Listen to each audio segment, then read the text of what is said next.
totoong hiwalay na si Kim Chiu at si Zian Lim. Hindi lang maamin ni Kim Chiu. Ito na marahil ang kasagutan ng matagal nang kinatatakutan ng mga solid and loyal supporters ng celebrity couple na sina Kim Chiu at Zian Lim. Ang sagot sa tanong kung totoo ba ang mga bali-balita na hiwalay na silang dalawa at tinapos na ang 12 years nilang pagsasama. Ginulat ng aktor na si Zian Lim ang fans nila ni Kim Chiu nang nitong araw ng Martes, December 12, ay napansin ng netizens na binura ni Zian halos lahat ng video sa kanyang YouTube channel. Nakaramihan nga doon ay mga videos na kasama niya ang girlfriend na si Kim. Tanging ang 7-minute video na uploaded pa 7 years ago ang itinira ni Zian at 2 YouTube shorts. Dinisable din ni Zian ang comment sa kanyang Instagram post. Matatandang last month lang ay pinagalitan ni Zian Lim ang mga marites sa social media at pinayuhan na huwag basta-basta maniniwala sa mga nababasa at napapanood online. Iginiit din ni Zian na hindi niya obligasyon ang magbigay ng paliwanag kanino man. Samantala, sa interview kay Kim noong November 27, ay tinanong siya sa lagay ng relasyon nila ni Zian. Sagot ni Kim noon, "Grabe, sa amin na lang muna yon.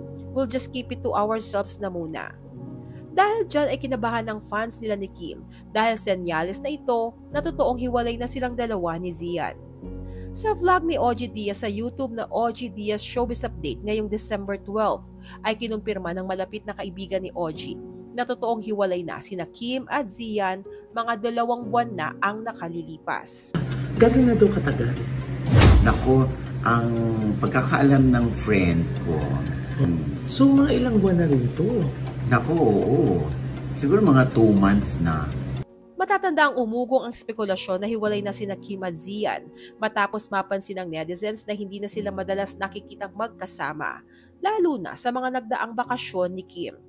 Napansin rin ng iba na hindi kinongratulate ni Zian si Kim sa successful run ng linlang na natapos noong November 16. Gayunpaman, sa kasalukuyan ay makikita pa ring present pareha sina Kim at Zian sa mga social media accounts ng bawat isa at nakafollow pa sila pareho sa Instagram. Binanggit din ni OG Diaz na ang dahilan umano ng hiwalayan ng dalawa ay para wala naman umano kasing future plan si Zian para sa kanila ni Kim at itong si Kim ay tipong naghihintay lamang sa proposal ni Zian na hindi mangyari-yari gayong 12 years na silang magkarelasyon. Inaasahang sa mga susunod na araw ay maglalabas ng official statement si Kim tungkol sa breakup nila ni Zian at naghihintay lamang daw ito ng tamang pagkakataon. Sa X ay trending ngayong December 12 ang "Mahal Ka Namin Kim Chiu" bilang suporta ng fans sa pinagdadaanan ni Kim ngayong kumpirmado na ang hiwalayan nila ni Zian. Iyon daw pala ang dahilan kung bakit madalas maging emosyonal si Kim sa Especially For You segment ng It's Showtime. Meron pala siyang pinagdadaanan. Samantala, sa Showtime ay naging malaman din ang mensahe ni Vice Ganda kay Kim Chiu.